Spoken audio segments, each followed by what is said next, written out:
It's another edition of Time About the Movies, and today we're taking a look at the films of July 7th, 2000. We got 3 movies to look at today, so let's go ahead and jump on into it. We'll start off with the biggest new release of the weekend, the Wayans Brothers' Scary Movie.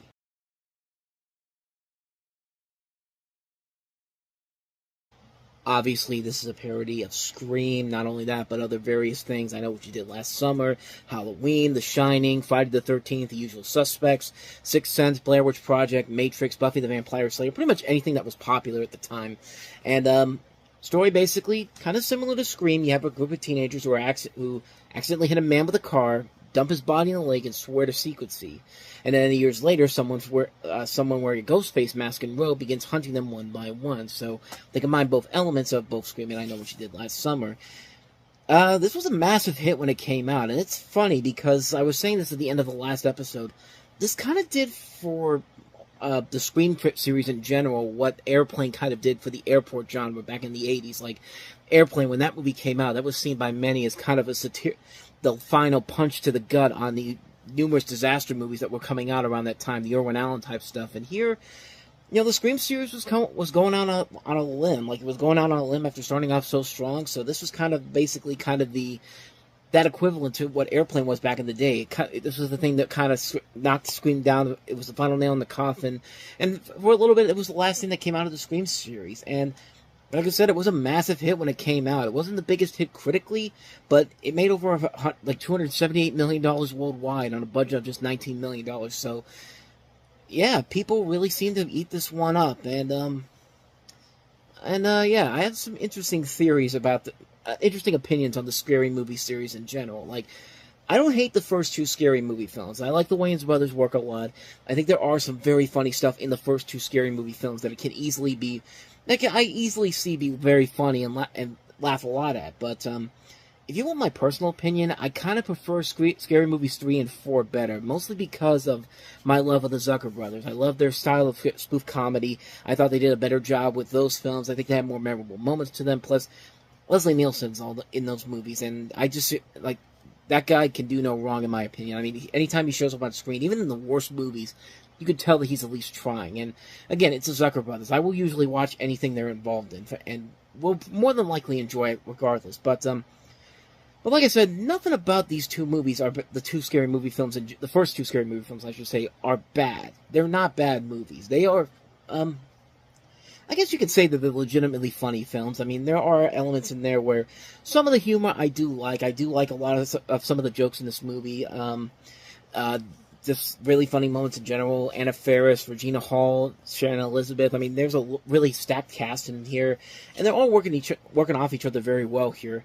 Like I said, the humor is a very mixed bag. Some of it is really, really funny. Some of it is not so funny, but you could tell the effort in there was there, and they were trying.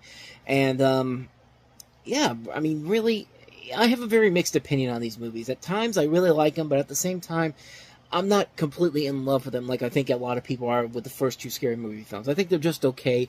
I liked it middle of the road with 3 and 4, and just my personal take on it. But like I said, there are funny moments in here. There are some moments in here that I do think are very well done. I like that Miramax basically said, we're more than willing to make fun of one of our most popular franchises by having the Ghostface costume and the mask in this movie being like spoofed around and everything. Like you see in the trailer, like the Ghostface mask is like all messed up and all that. Like it's like he's high or something like that. Stuff like that can be really, really funny. And yeah, there are a lot of good moments in here. Does it work all the way through? No, it doesn't. But at the same time, there's still more than enough here that I could say that it's a passable film. It's not one of the best comedies that came out that year. It's not the best movie in the Scary Movie series, in my personal opinion, but it worked for what it was trying to do. It was there to satirize the horror movie genre, satirize what had come out over the last couple of years, and it did its job well for the most part. But, like I said, I have no ill will against the Wayans Brothers movies. I like the Zucker Brothers ones better. So that's my thoughts on Scary Movie. And let's move on to our next film, and that is Bruce Willis and Disney's The Kid.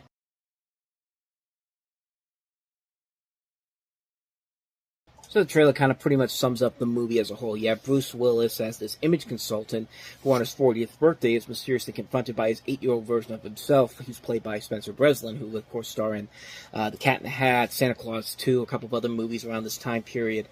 And I remember seeing this movie in theaters, and I remember seeing it back then when it came out. And as a kid, I thought it was all right, but as I grew up, I really began to realize how this movie does things that are so much different than I thought it would.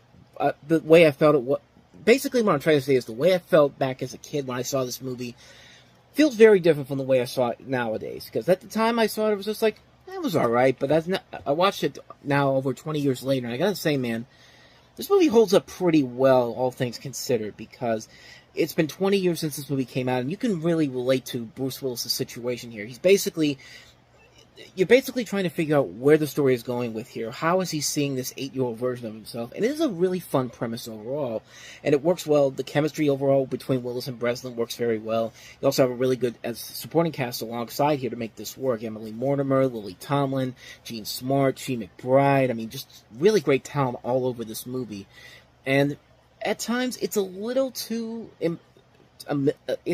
manipulative at times, honestly, the more I think about it, but never to the point where you really completely lose interest in it. And I do like that the film kind of plays with your expectations. Like, there are situations in this film where you really think that they're going to do something that you would see in basically as a cliche in many other movies, but the movie's smart enough to actually actually do something a little bit different. It actually gives you a chance to see something that you weren't expecting from before. And for that, I really do appreciate that they didn't go the typical cliched route with this at times. I mean, they did a very good job of handling most of the situations in here.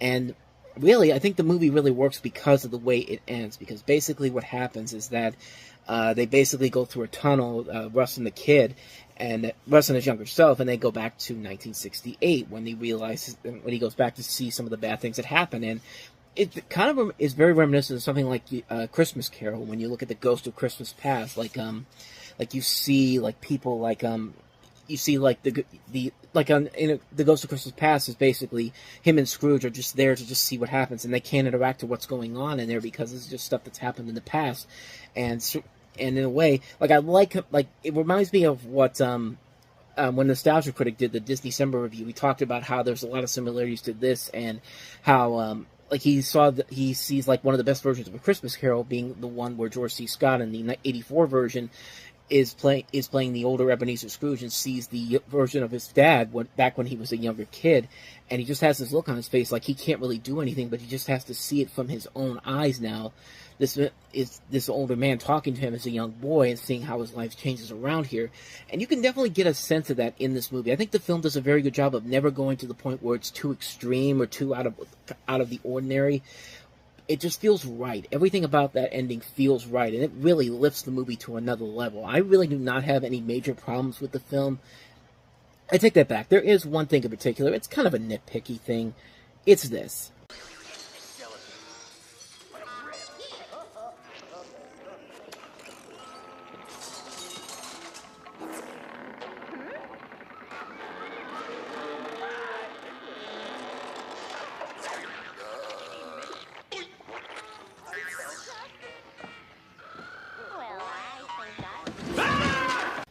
Did you really need to throw in the cheap cartoony sound effects on Ed and Nettie? I mean, seriously, Disney, like, do you have a problem with Ed and Nettie or something? I mean, maybe you do. Maybe it's because it's your direct competitor, Warner Brothers, but, no, that's always been bothering me ever since I saw this movie. Why the hell did you add all those cheap cartoony sound effects onto Ed and Eddie when Ed and Nettie already has a number of different sound effects that you could have already used already? But yeah, that's just a little nitpicky thing. But it's one that really, really has bugged me for many, many years since I saw this movie. But, yeah, little nitpicks overall. But, man, I love the kid. I think it's a very good film that has gotten better with time.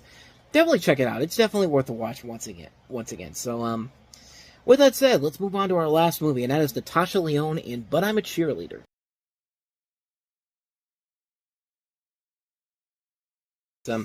Basically, I have the story of Natasha Lyonne from American Pie playing a high school cheerleader whose parents sent her to a residential inpatient conversion therapy camp to cure her lesbianism. And at camp, Megan realizes that she is indeed a lesbian, and despite the therapy, comes to embrace her sexuality. Actually ends up having a girlfriend played by Clea Duvall, who is also...